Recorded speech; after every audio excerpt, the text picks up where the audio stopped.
J'ai tombé la cravate, c'est Mac. J'aimerais bien avoir un peu de... Capella. C'est pas possible. Il est pas allumé. Il est pas allumé, Simac. Mute. Mute. Il est super sympa. Donc je vais vous parler de mon docteur. J'ai des relations avec lui tout à fait particulières. Donc l'autre fois je lui fais Doc, sur ma palette apparaissent de nouvelles teintes, lumière éteinte, je reste en attente. Beaucoup serrent, tous impatientes.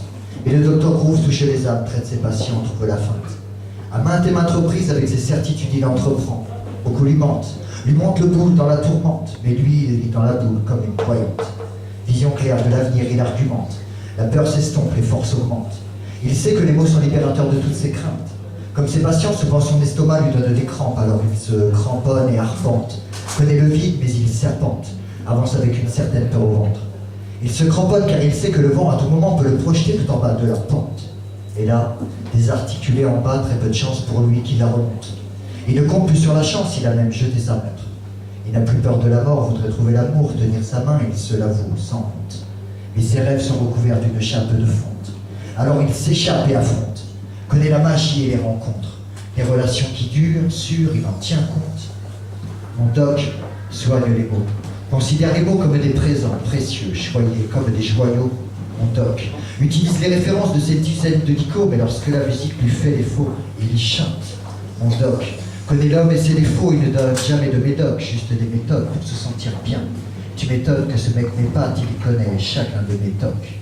Il me tend une bombe de peinture dans la main, puis me dit « Tiens, ces murs sont blancs, ils sont pour toi, alors peins. Ce qui te passe dans l'esprit sera bien, un lettrage, un personnage, un abstrait serait bien. Mon doc me connaît bien. J'ai chez lui des libertés que dehors je n'ai plus, c'est certain. Il me dit souvent « Si t'es bien, dis-le, écris-le. Pense à tous ceux qui n'ont pas la chance d'être libres ou de le vivre. » Mon inspiration revient. Je m'exécute depuis que je sais qu'il affectionne. Je lui décide une belle pin-up étendue sur la plage et ça fonctionne. Il me dit, tu aimes toujours autant le piano? J'ai joué un de ces morceaux qui m'a fait pigner à plus d'un titre. Et là, je me marre. Je sais que mon doc me soigne d'une façon plutôt bizarre. Il me dit, toi l'artiste, toi je te kiffe. Souvent dans le rap c'est agressif, mais toi t'as su garder l'esprit vif. Il me dit, tu sais toi petit t'as le truc. Viens peindre quand tu veux à la maison, considère ça comme un troc. Mon doc, l'escroc, jamais personne et jamais à une seule seconde ne se moque. Mon doc soigne les mots, considère les mots comme des présents précieux, choyés comme des joyaux. Mon doc utilise les références de ces dizaines de dicots, mais lorsque la musique lui fait défaut, il les chante. Mon doc connaît l'homme et ses défauts, il ne donne jamais de médoc, juste des méthodes pour se sentir bien. Tu m'étonnes que ce mec m'épate, il connaît chacun de mes tocs.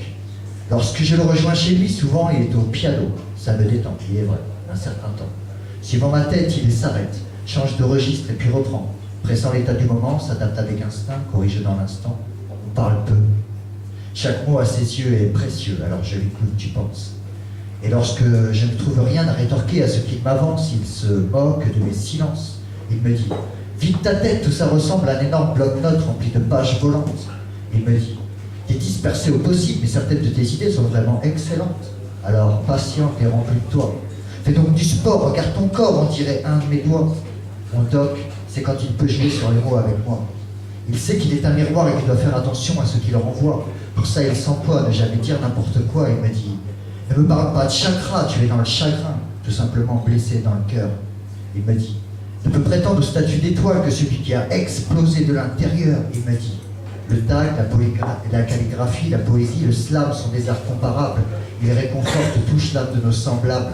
Tu trouveras facilement ta place dans ce monde si tu luttes, tout ça n'est pas une blague.